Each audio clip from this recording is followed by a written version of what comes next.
আসসালামু আলাইকুম। চলে আসলাম আরেকটি নতুন ব্লগ নিয়ে। আজকে একটু আলাদা ভিডিও, কারণ অনেক দিন ধরে শরীর এতটা ভালো না। হালকা শরীরে জ্বর, সর্দি। তো এটা অনেক আগের ভিডিও, দিতে একটু লেট হয়ে গেছে, তাই চলে গেলাম হসপিটালে। বাংলাদেশের হসপিটাল যেখানে যান, আমি এটা বাংলাদেশের লগে তুলনা দিনে। আসলে কি, আল্লাহর কি হুকুম, আমরা বাংলাদেশে প্রত্যেকটা হসপিটালে রুগী আছে, কাডা সিরা মানে হসপিটাল মানেই রুগীর খেলা। কিন্তু সৌদি আরবে এই হসপিটালটা দেখেন, রুগী দূরের কথা, এই হসপিটালে রুগীর থেকে নার্স ডাক্তার বেশি, কিন্তু রুগী নেই।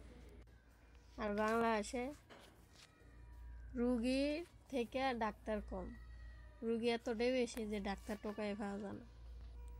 এটাই হচ্ছে আল্লাহর হুকুম।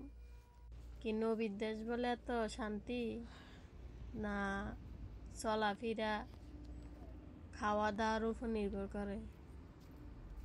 এই হসপিটাল আমি যতবারে আইছি, নাই কোনো মানুষ, নাই কোনো গাড়ি জ্যাম, নাই কোনো সমস্যা। আমরা ডাক্তার দেখাই নাই, কারণ ডাক্তার একটু বিজি আসলো। ডাক্তার বিজি থাকার কারণে ডাক্তারের সাথে কোনো কথা হয় নাই, তা বেরিয়ে হলাম হসপিটাল থেকে।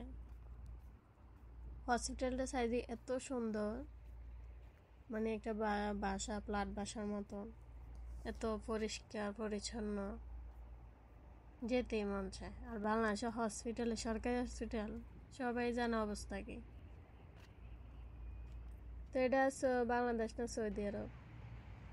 তো আপনার চলাফেরা খাওয়া দাওয়ার উপর হয়েছে, স্বাস্থ্য নির্ভর করে। ডাক্তার না দেখে চলে আসলাম পার্কে, রান্না বান্না তো শেষ, তাই পার্কে চলে আসলাম। এটা অনেক আগের ভিডিও, শেয়ার করব করে মনে থাকে না। তো পার্কে অনেকক্ষণ বসে একটু ঠান্ডা হাওয়া বাতাস খেলাম। এই পার্কে অনেক শান্তি লাগে, এত ঠান্ডা, আপনি একলা একলাও বসে থাকতে পারবেন প্রায় সারা রাত, মন খারাপ হবে না। তা আমার মন খারাপ হলে আমি আবার এই পার্কে যাই বসে থাকি। বাচ্চারা খেলাধুলা করে, চারিদিকটা এত পরিবেশ সুন্দর, বলার বাইরে। কোনো শব্দ নাই, গ্যাঞ্জাম নাই, কোনো কিছু নেই। এই জন্য আমি এই পার্কটা অনেক পছন্দ করি।